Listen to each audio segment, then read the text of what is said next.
The resolution of separation. I want you to write that down. That is our session for tonight as we get on to day 2 of our series, resolutions you must make to have a new year. The resolutions you must make to have a new year.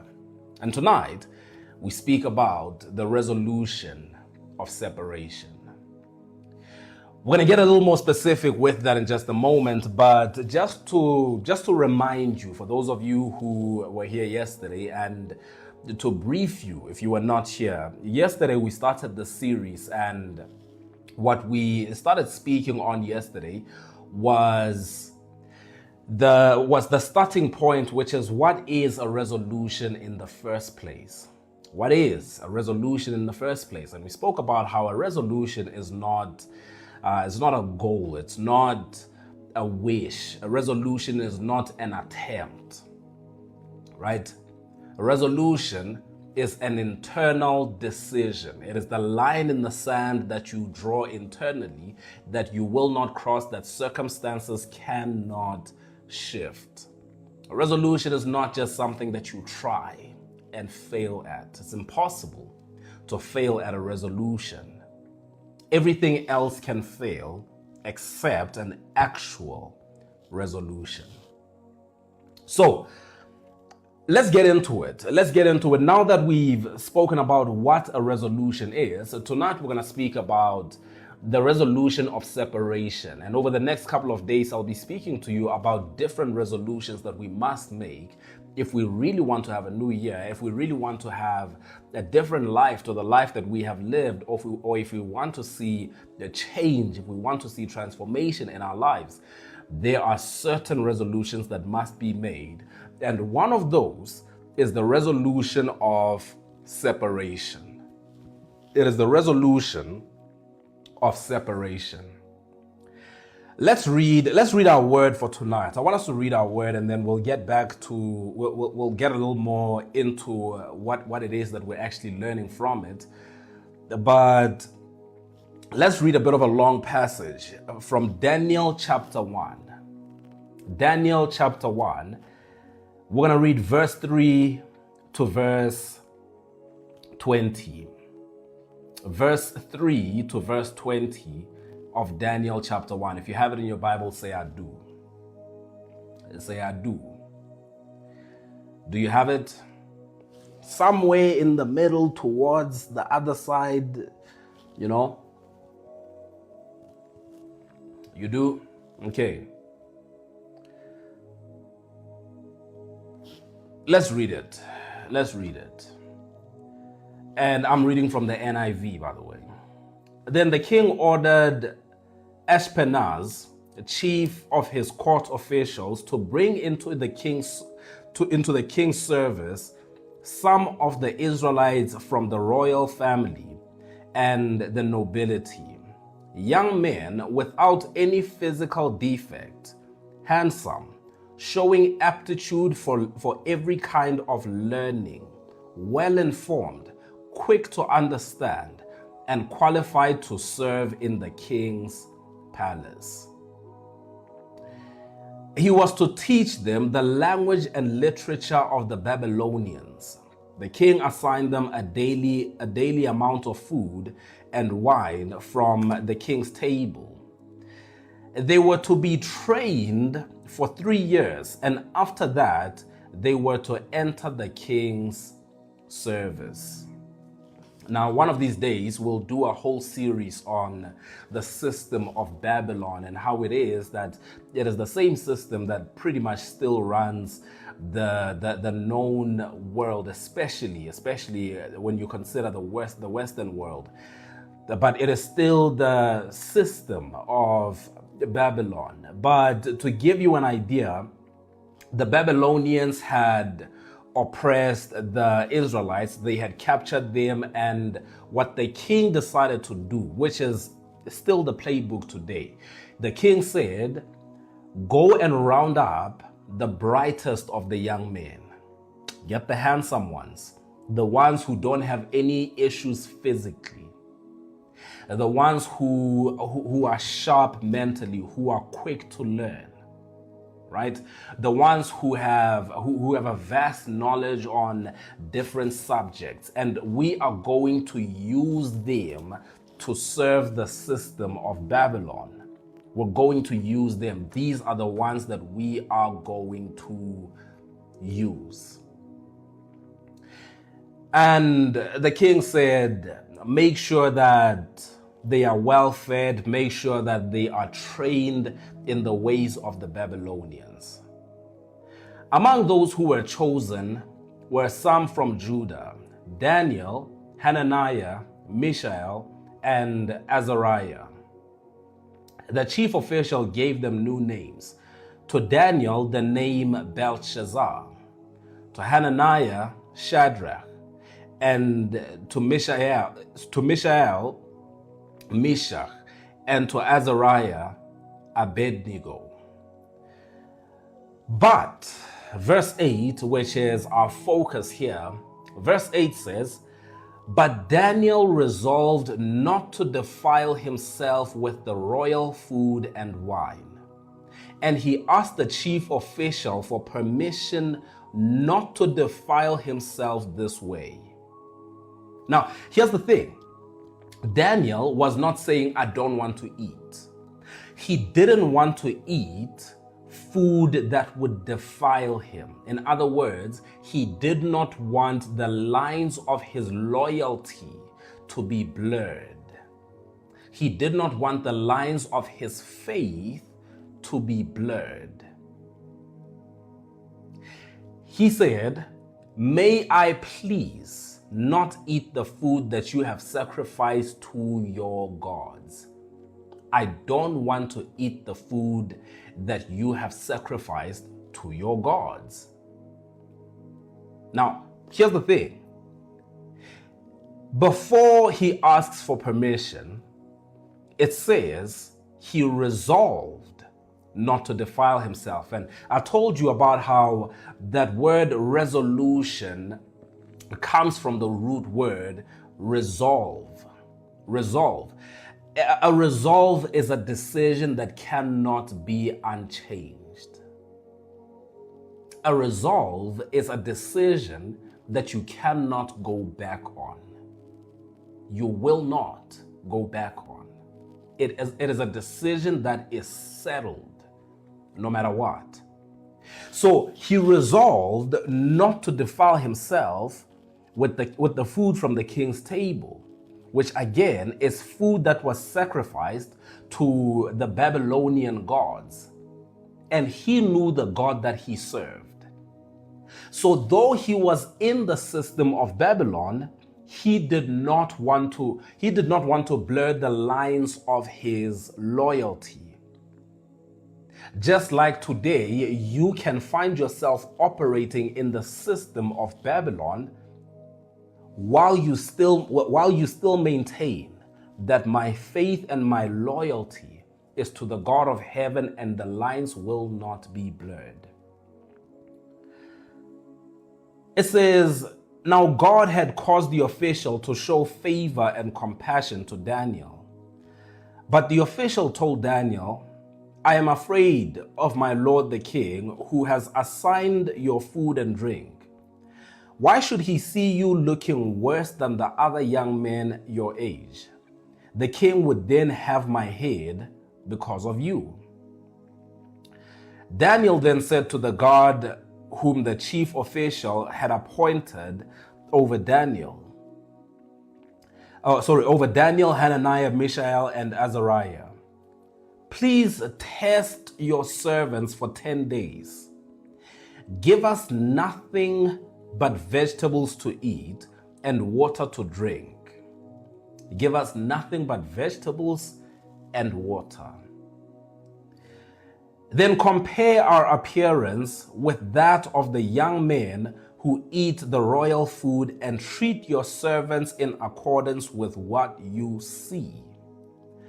So he agreed to this and tested them for 10 days. At the end of the 10 days, they looked healthier and better nourished than any of the young men who ate the royal food.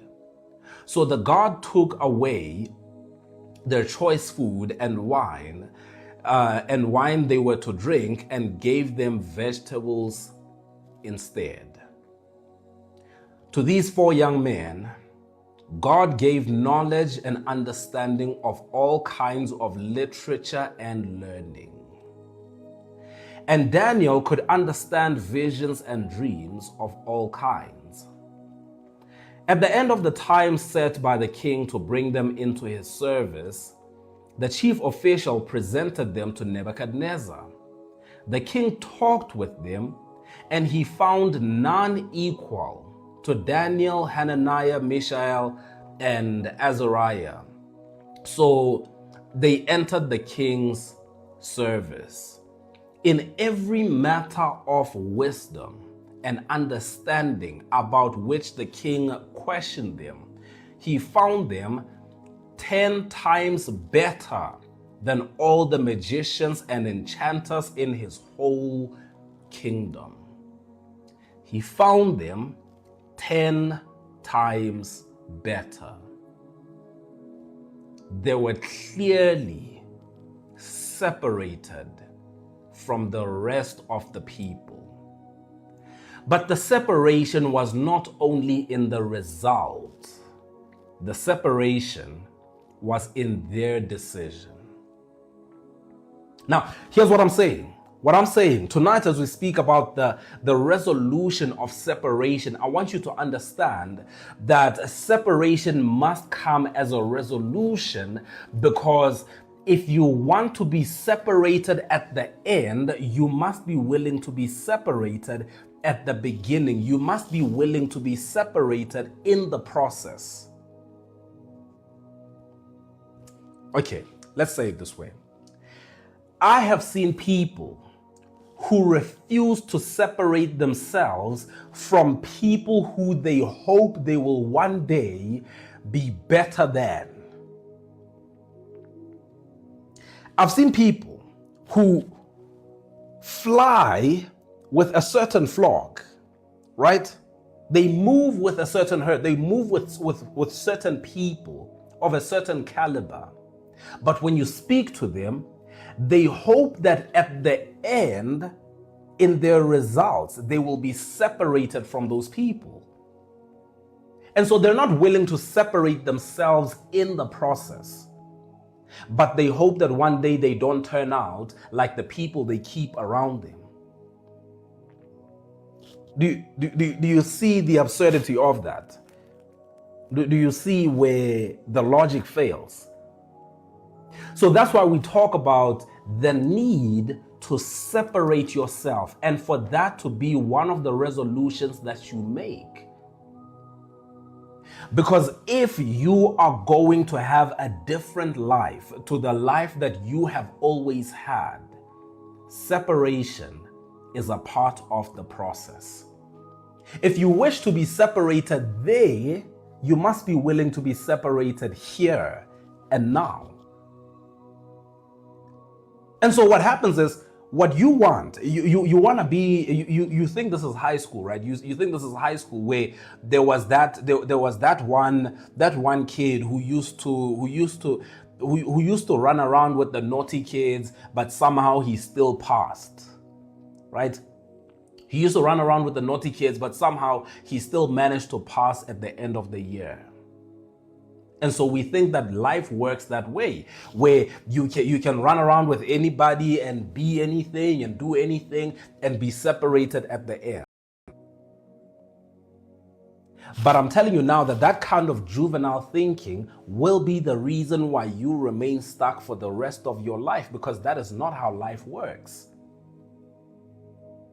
Separation comes from your decision. So yes, at the end, it says that they were 10 times better than everyone else around them.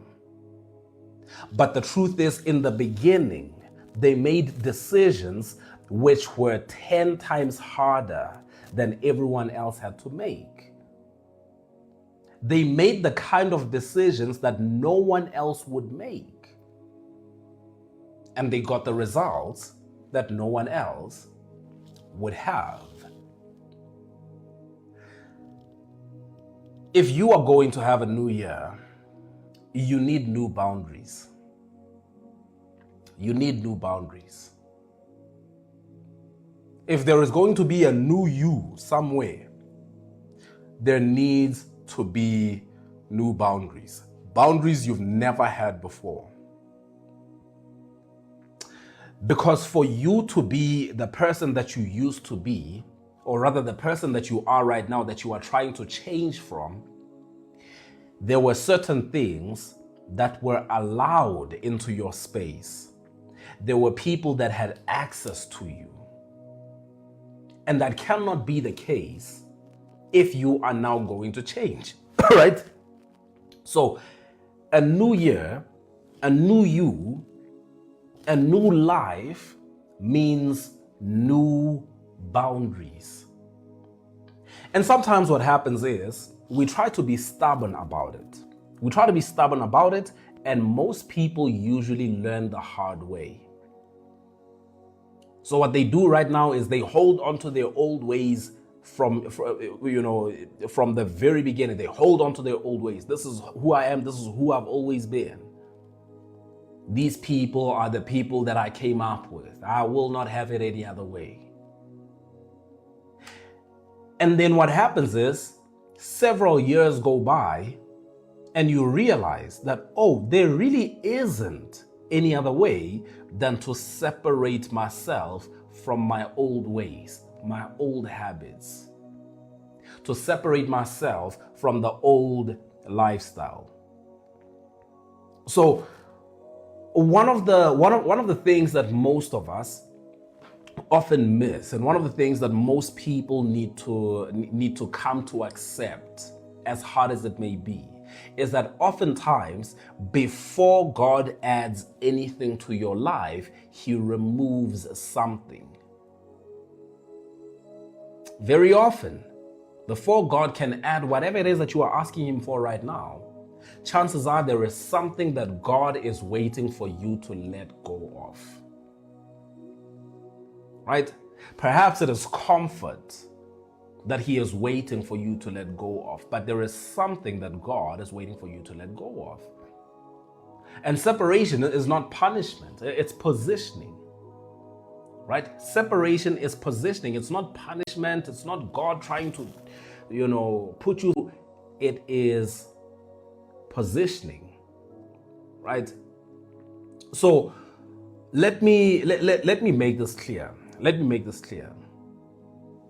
Separation is not isolation. Separation is not arrogance. Separation is not a hatred for people. The kind of separation that we're talking about is not one that comes from, I'm so angry at so and so, I never want to see him again. That's not the kind of separation that we are talking about. As a matter of fact, the kind of separation that we're talking about is born from a sober mind. It comes from a sober mind.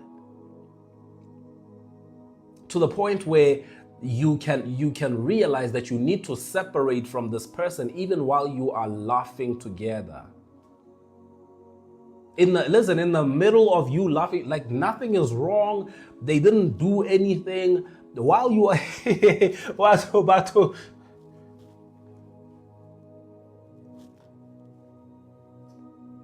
something doesn't feel right. I feel like this is our time here is done. I feel like our time here is done. Why are we even laughing at that? Why am I still laughing with you? I feel like I need to go. It's not out of heated emotions and I'm so sick and tired and I'm just so angry that I never want to see you again. Can't believe you did me like that. Nah. It often comes from just a healthy mind, a sober mind. Well, I look at my trajectory, I look at my assignment in this new season, I say, this can't be good for me. this really cannot be good for me. Right? So here's the thing. Biblical separation is the intentional decision to no longer be shaped by what God is trying to take you out of. Right? I'm going to say that again. Biblical separation, the one that we are talking about, it is the intentional decision to no longer be shaped by what God is trying to take you out of. So you know there is something that God is taking you out of. There is a place that God is taking you away from. And you make a decision that this place no longer has influence over me. This thing no longer has influence over me. Let me put it this way. I realized in my life that it is a resolve to stop being common in an uncommon calling. It is a resolve to stop being common when you know that your calling is uncommon. You're trying to be like everybody, be accepted by everybody, be loved by everybody, look like everybody. But at the same time, you want to claim that your calling, your assignment is not like everybody else's. At the same time, you want to claim that you are going to a different place than everyone else. Let me remind you, my friend, that Amos chapter 3, verse 3 says, "Can two people walk together without agreeing on a direction?" Two people cannot walk together without agreeing on a direction. So if you and I are walking together, we have agreed on a direction. If you and I are walking together, we have agreed on where we want to end up. So I can't assume that I will hold hands with you and we walk together, but somehow I will end up at a different place than you. How when we're holding hands? How will you end up in a different place when we were holding hands the whole time? That is not how it works. That, my friend, is not how your life is going to unfold. So at some point you accept that if I really believe that my calling is uncommon, if I really believe that the place I am going to is uncommon, then surely I should stop trying to be common. I should stop trying to be everywhere with everyone, doing everything that they are doing, how they are doing it. But listen, Daniel resolved not to defile himself with the royal food and wine. He resolved not to defile himself. Now, here's the interesting thing. He was already in Babylon, right? He was already in Babylon. So physically, he was in this place. But internally, he was not one of them. So the refusal to defile himself was the refusal to become them. It was the refusal to become like them. And unfortunately today, and having Christian friends and growing up, sort of coming up around these spaces where you see a lot of people claim to be Christian influencers and all of that, oftentimes what will happen is you will see somebody who is in all kinds of places where they should not be, and what they will tell you is Jesus was with the people of the world. Jesus was with the worst of sinners. He was always questioned for being with the worst of sinners. But do you understand that the only reason why Jesus would be critiqued for being with sinners is because he was clearly not like them? If Jesus looked like them, then he couldn't influence them. If Jesus looked like them, listen, if you and I are both drunk out of our minds, what do you mean you are trying to tell me how to make better decisions? If I'm sitting across from you and we both are slurring our words because we both are drunk on the same thing, what makes you think that you are being the light? You are being Christ. No, you're not. No, you're not. You and I are the same person. And the day that I sober up and I realize that I need my life to change, I'm not calling the person who was drunk, blackout drunk with me. I'm calling the person whose life looks completely different to mine to say, hey man, I'm tired of this life I've been living. I need to find a better way. Can you tell me about this walk that you are on? Can you tell me about this Jesus of yours? Can you tell me about your discipline? Can you tell me more about how you've gotten to where you are? Do you hear what I'm saying? So we're not here to try and be like everyone else while we are trying to influence everyone. We're not trying to fit in with everyone so that they can feel comfortable with us. No. Right? If you and I are sitting next to each other in orange overalls, and you're trying to tell me how to change my life, how to make better decisions in life, you're sitting next to me in orange overalls. You're even here longer than me. What do you mean you're trying to tell me how to make better decisions with my life? That is not how it works, right? So you can be in the system without letting the system get into you. You can be in the world without letting the world get into you. Get to the point where you are being influenced and shaped by the world around you. Because sometimes we just don't have a choice, right? And I can understand that. Sometimes you hear people say, you gotta change your environment, but you realize that the people you need to change your environment from are the ones who are paying the rent where you live, and you call them mama and papa, and there's no way that you can just up and leave right now.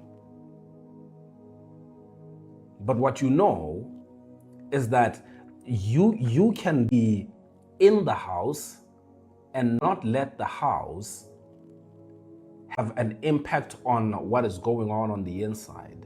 You can choose to separate yourself even while you are in the house. You hear what I'm saying? You can choose to say, yes, I am here right now, but I will not be like my environment. I will not. Until the time comes that I can be out of here, I will not allow for what is out there to influence who is in here. So oftentimes, what separation will cost you. And yesterday we spoke about what resolutions will often cost you, but more specifically talking about separation. What separation will cost you, it will cost you convenience when you separate yourself. Listen, you become that annoying person who every time that this needs to be done, we've got to consider that, May doesn't do this, guys, so we've got to find something. It'll often cost you convenience. Because everything that you've been doing up until now, what you had committed yourself will be familiar. What is second nature to you. Separation will cost you familiarity. I know it's not my network, it's your network. I see everyone saying network. It is most certainly your network. It's back. Okay, it's back. All right, is it good now? Is it okay? Because I see people are still saying network, so I need to know if we're good. Let's go to the gate, guys. Yes, let's go to the gate. Don't move. If it's good now, don't move. Don't move. Just right there where you are. Stay still. Right? Stay still.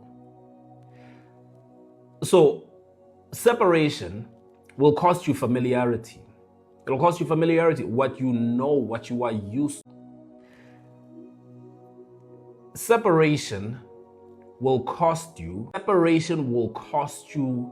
social comfort. Because again, oftentimes when you choose to separate yourself and you choose to walk away from how you used to live and how you used to do things, when you choose to draw boundaries that you've never drawn before, oftentimes what you are doing is you are separating yourself from what has been accepted from you before this moment. And I saw someone comment there saying that their own brother doesn't talk to them because they don't drink alcohol anymore.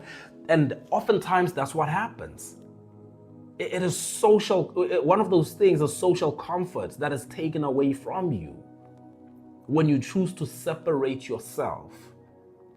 When you choose to say, I don't do this anymore. These are my boundaries. These are my lines. This far and no further. It'll also cost you approval. It'll cost you approval. Separation will cost you approval. We love you the way you used to be, man. I know you think you're better. Uzenza ngcono. Right? He thinks he's better than everyone now. These memes, and let me tell you something, they are so real. You ever try to people who have never seen you exercise a day in your life? Now you've got to lock the door to do some push-ups.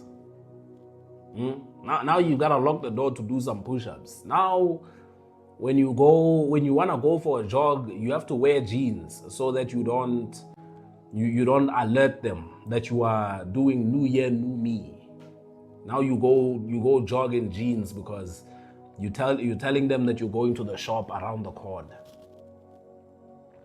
I still remember. Listen, I still remember, man. I wanted to be an athlete, and my friend my white friend at the time, because he was white, lived in a white neighborhood, he would just get out and go run. And he told me, nah, at home, just go out for a quick little 5-kilometer run, then take it up to 10 kilometers. I did not live in an area where you go out and run. No. I went in an area, I was living in an area where you go out to chill in the street corner. Right? You go out to chill in the street corner. Let me tell you something. I made the resolution. I started running. Oh. There I was. Hey, Kasta Semenya. Shomvana. Hey, Usain Bolt. Boy, the embarrassment.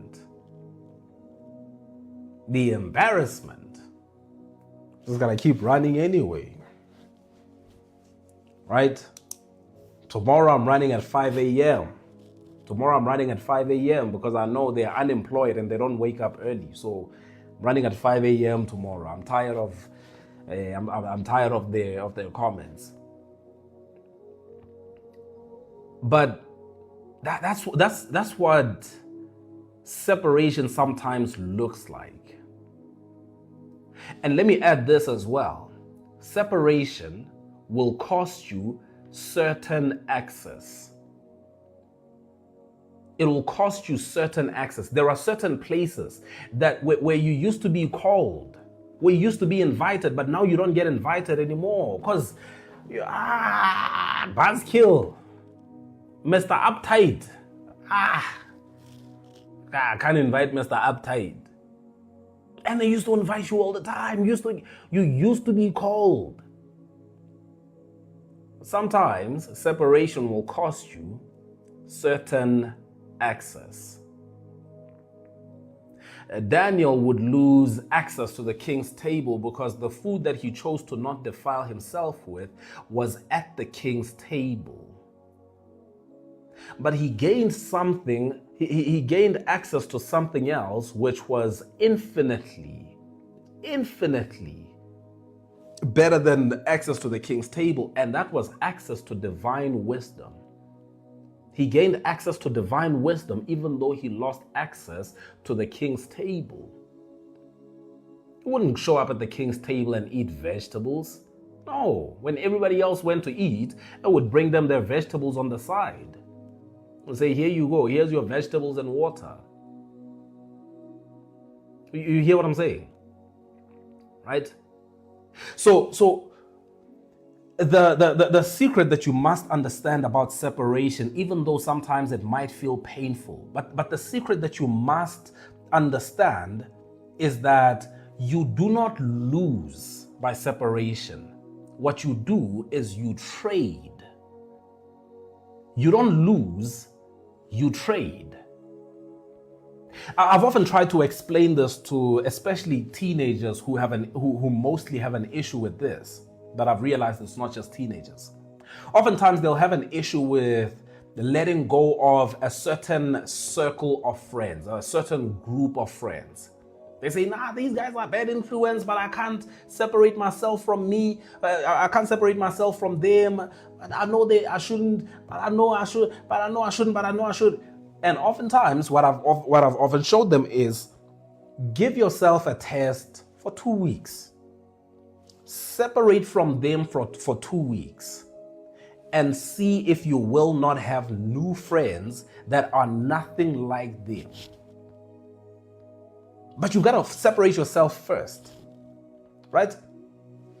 Separate yourself first. I don't know. I don't care what you have to do. Do something else. Don't hang out where they hang out.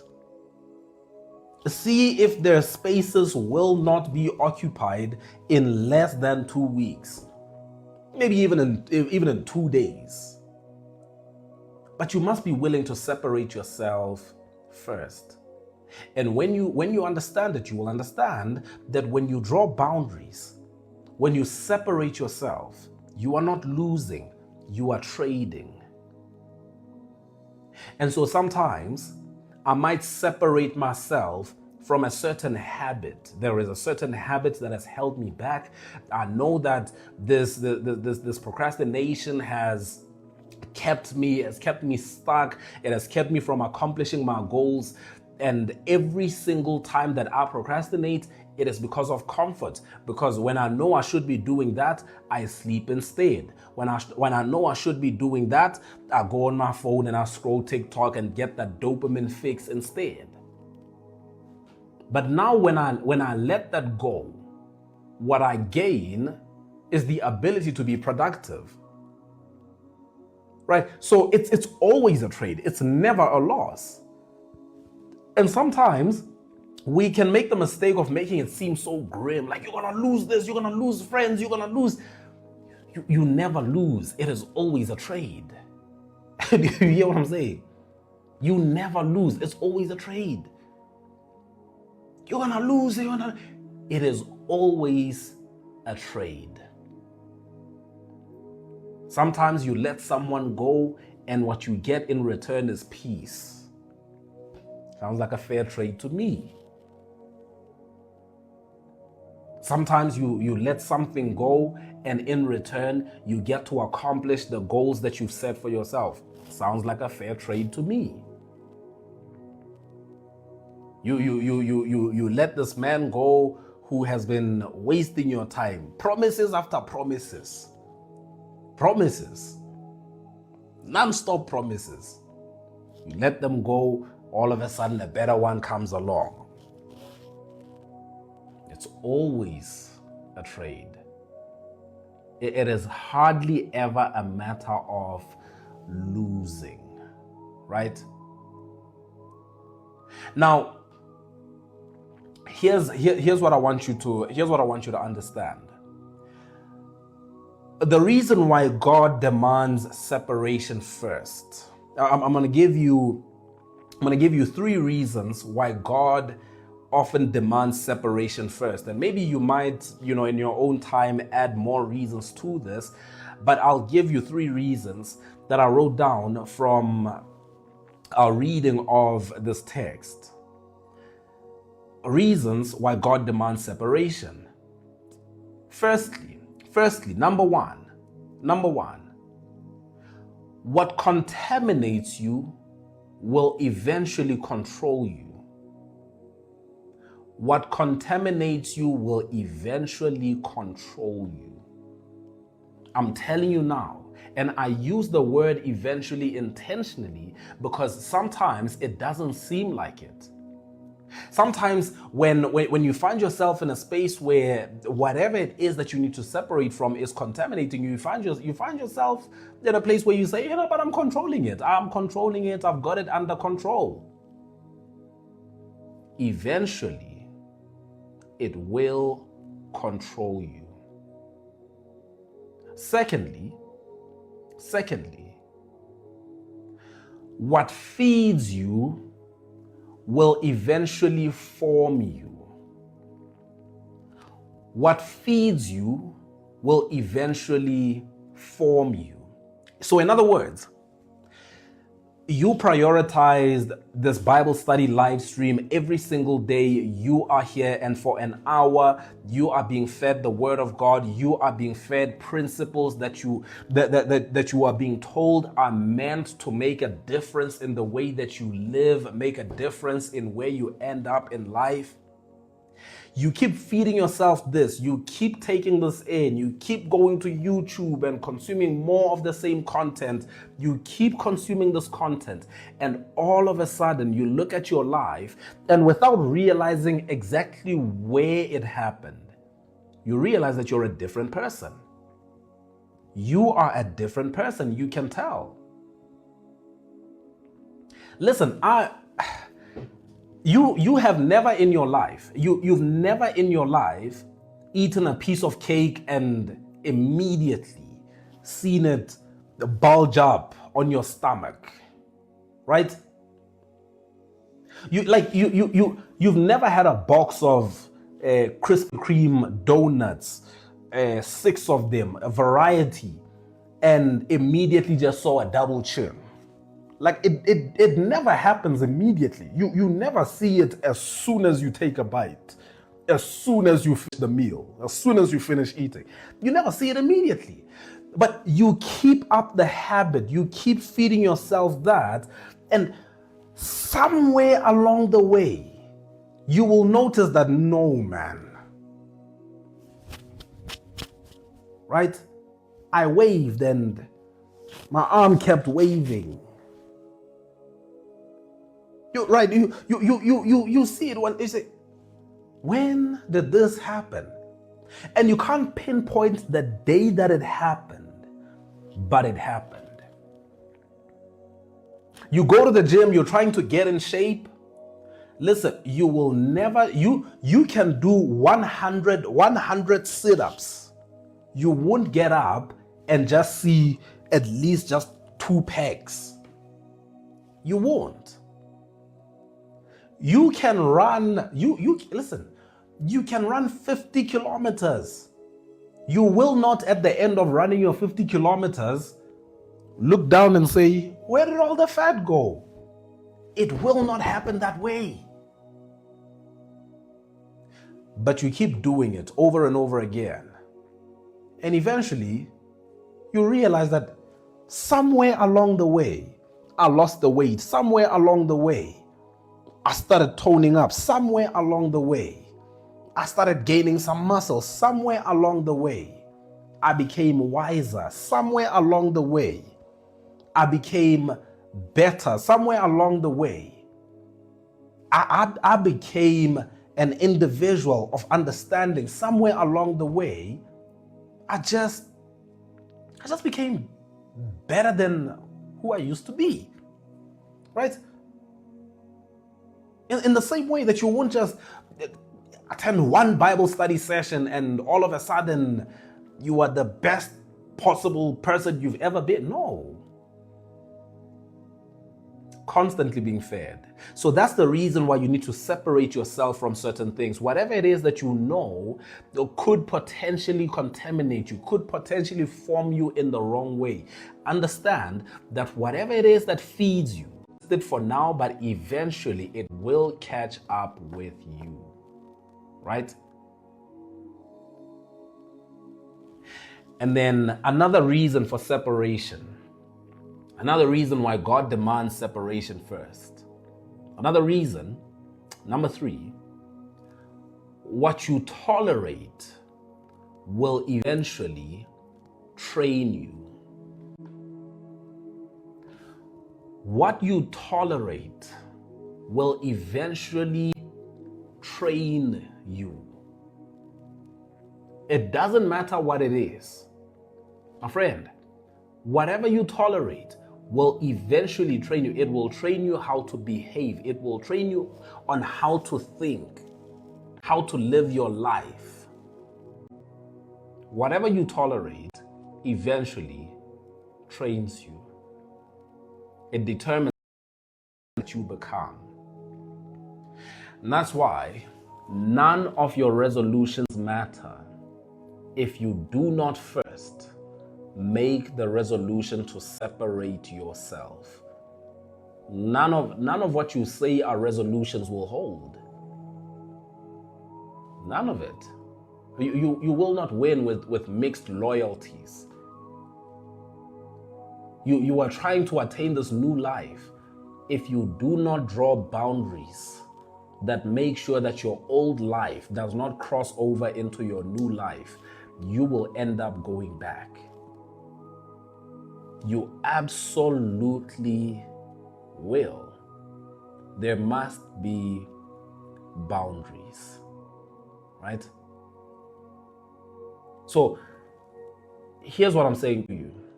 A separation is a resolution. It's not a season. It's not an attempt that you are making. Separation is a resolution. And many people find themselves saying, I'll just step back for now. Or just for this year. Right? You find that the guy has a very clear alcohol problem. He has a very clear alcohol problem. Everyone around him tells him that. Even his friends who drink with him tell him that he has an alcohol problem. He has a problem with alcohol. And then because he wants his life to go back to get back on track in 2026, he says, you know what? I think this year I need to step back a little bit from the alcohol. He says for 2026, I just need to stop drinking.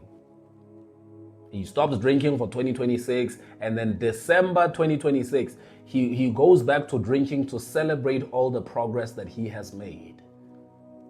He goes back to drinking to celebrate all the progress that he has made. And guess what? Right back to where he comes from. Right back to where he comes from, because he thought that separation was a matter of it just being a season. But it's not a season. It's a resolution. So just like that, everything comes crumbling down. There he is, in the streets.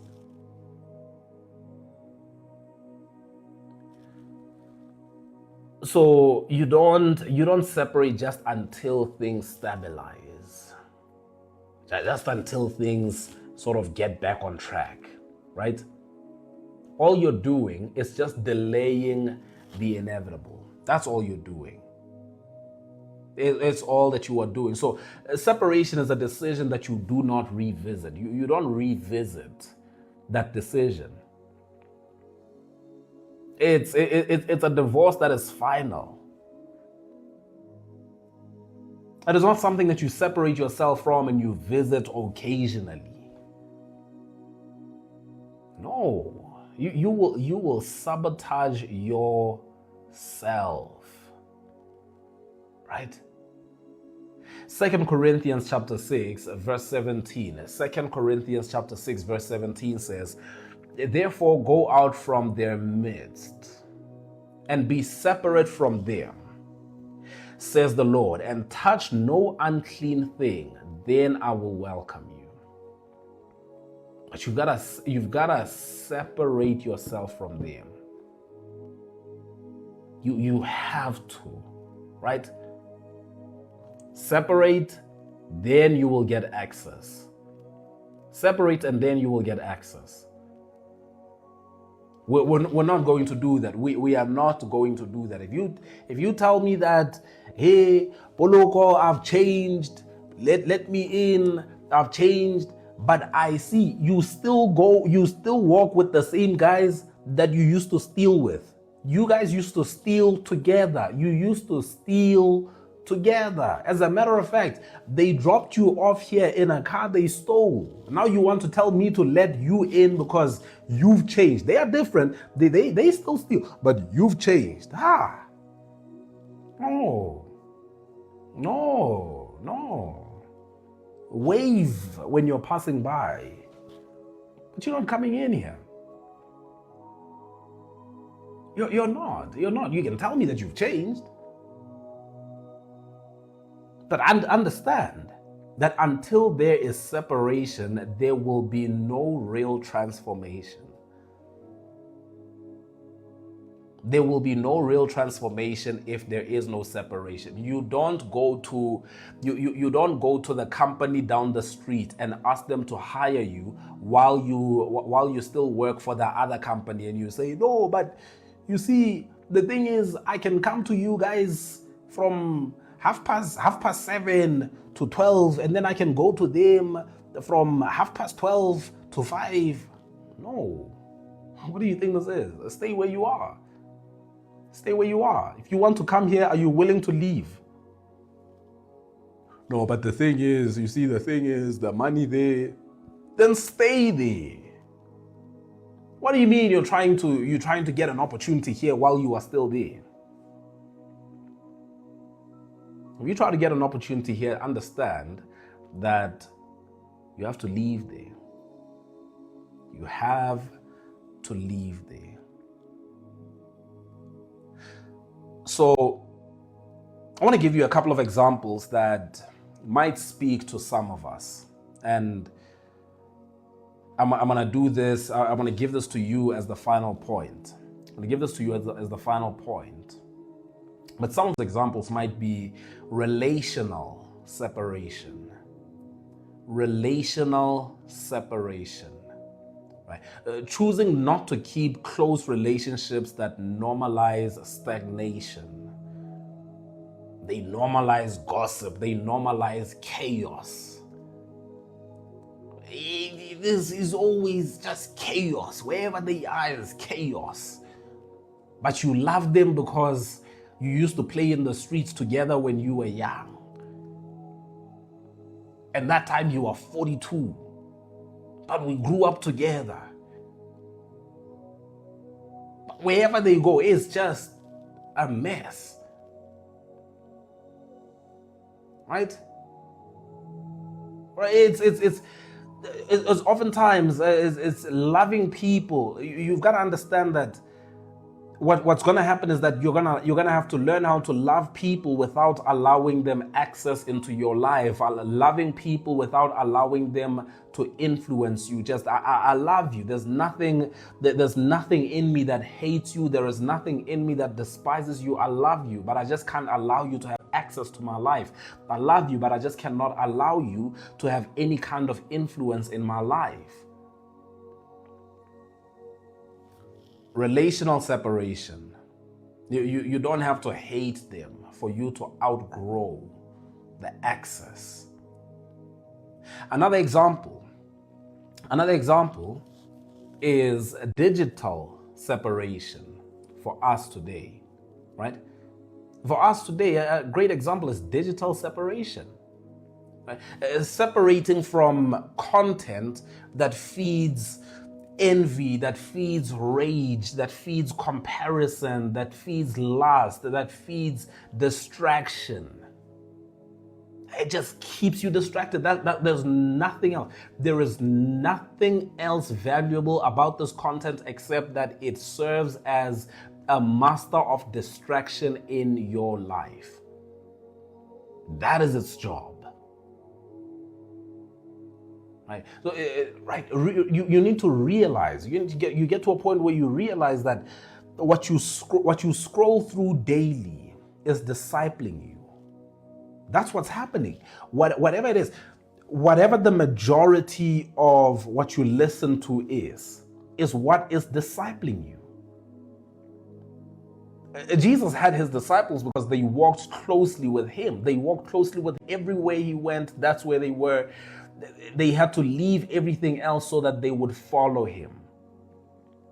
So there was no way that you could say that they were being discipled by something else when they were with Jesus all the time. And so you must understand, my friend, that whatever it is that you scroll through, and maybe it's fair to say that it's a numbers game, whatever that is discipling you. It is teaching you how to think. It is teaching you how to speak. You find yourself sounding like them, thinking like them, and eventually it reflects in your decisions. Third separation is a habitual separation. Habitual separation. Right? Separating from routines that keep you tired, distracted, and spiritually dull.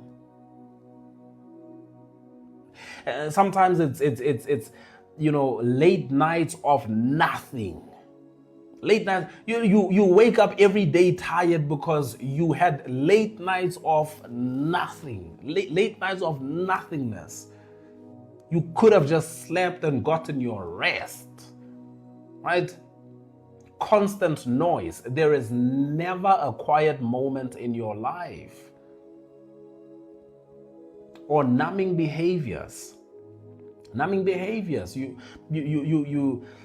Your going out with friends has become a thing that you use to cope with the hard realities of your life. Because you don't want to face the harsh realities of your life, you end up getting into certain habits. And sometimes those habits are as simple as sleeping, right? Sometimes it's sleeping. Sleeping becomes a hobby. Sometimes it's something that seems as innocent as just watching series, binge watching series and movies, and that's where all your time goes. Scrolling TikTok, just trying to distract yourself from everything else. Separate yourself from the habits that you know are killing your progress, killing your transformation. Right? Those habits that you know are holding you back. One of the resolutions you will make is, this is it. I'm done. I am done. There's nothing here for me. There is nothing in it for me. This is where I draw the line. Me and this habit don't get along anymore. There is also financial separation. Financial separation, where there are places that should never see your money again, right? There are places that just should never see your money again. There are certain vices that should never see your money again. There are people who should never see your money again. Exactly Betway. But financial separation, walking away from impulsive decisions, just making a decision that I'm not impulsive anymore. I refuse to just allow this to be my personality, to just accept that this is who I am. I'm an impulsive person. Me, I'm an impulsive buyer.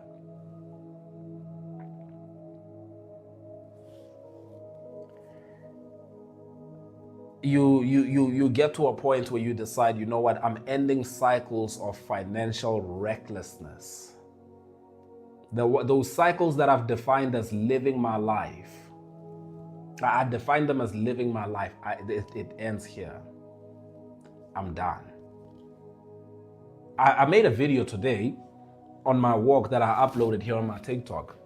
I made this video where I talk about how there was that moment that I had, and I've shared it with some of you here. There was that moment that I had standing in Cash Crusaders, trading in my laptop for $1,500. That's all I wanted. I just want 1,500. These guys didn't even want to give me the full 1,500. The best I can do is 1,350. Anyway, but I still remember standing there, and as he's about to write down my details, he says, "Have you been here before?" I said, I don't think I've been here before. He starts typing my name on the computer. He said, "Oh, no, you have been here, but it was a long time ago though." And to him, it's not that deep, but to me, I just realized that a long time ago, I was in the same position that I am in today. A long time ago. He said 4 or 5, it's like 4 or 5 years ago. I said, so you're telling me that 4 or 5 years ago I was here? 4 or 5 years ago I was doing this? That means if I don't change anything, 4 or 5 years from now I'll still be doing this. That means that 10 years from now I'll still be doing this. If nothing changes, I'll still be doing this. Something has to change. Something has to change. I'm never coming back here again. I am never coming back here again. And I said, but just give me the 1,350. It's the last time. It's the last time. Never coming back here again. It's the last time. And guess what? I couldn't even pay them back, and they kept my laptop. They kept my laptop because I couldn't even pay them back. And that was indeed the last time, my friend. That was indeed the last time. I said, we'll never do this again. I'm never coming back here again. This is not my way of survival anymore, right? I don't do this anymore. So I want you to understand. Listen. So you never got your laptop back. They probably sold it for like 4,000 because their father, the devil, told them to only give me 1,350. But it's fine. But here are a couple of things I want you to understand. Right? If you refuse separation, and I promise, now I promise we're done. I promise we're done. But if you refuse, you will pray more but move less. If you refuse separation, you will hear sermons and receive revelations, but you will not see results. Listen, you will receive revelations, but you will not see results. If you refuse separation, you will stay spiritually informed, but unchanged. You will be informed, like you will know stuff, You'll know what happened with Noah. You'll know everything. You'll know baptism must be like this must be like that. But as long as you refuse separation where it is necessary, you will just remain informed, but unchanged. So the question for you, my friend, as we finish off tonight, Which areas of your life is God calling you to separation? In which areas of your life? Maybe it's just financial decisions that you've been making. You just accepted that this is who you are. You just accepted, and you even make jokes about it. That this is just who you are. You say, you know what? That's not for me anymore. Before I talk about what I'm gonna do, let me first tell you what I'm not going to do anymore this year. Because if I don't stop doing this, no matter how much else I do, it will be consumed by these decisions here. It'll be ruined by what I'm doing here, right? Or perhaps it's relationally. And you know that no matter how much work I do, no matter how much progress I make, these people will always take me back to where I come from if I don't separate from them. These people here will always take me back. They will find a way to take me back. Even if they have to take me kicking and screaming. But as long as they have access to me, they will always find a way to take me back to where I come from. So I've got to separate. Perhaps it is in the area of habits. You find that there are certain habits, you know that there is this habit that you are holding on to, and you can tell, you see how things are going, you see how it is. There is a cycle. If you pay attention, you'll know that there is a cycle. You do a whole lot to get better. As soon as you start taking off, things are getting better. That habit takes you right back. You get motivated for a moment and you start making some progress. That habit takes you right back.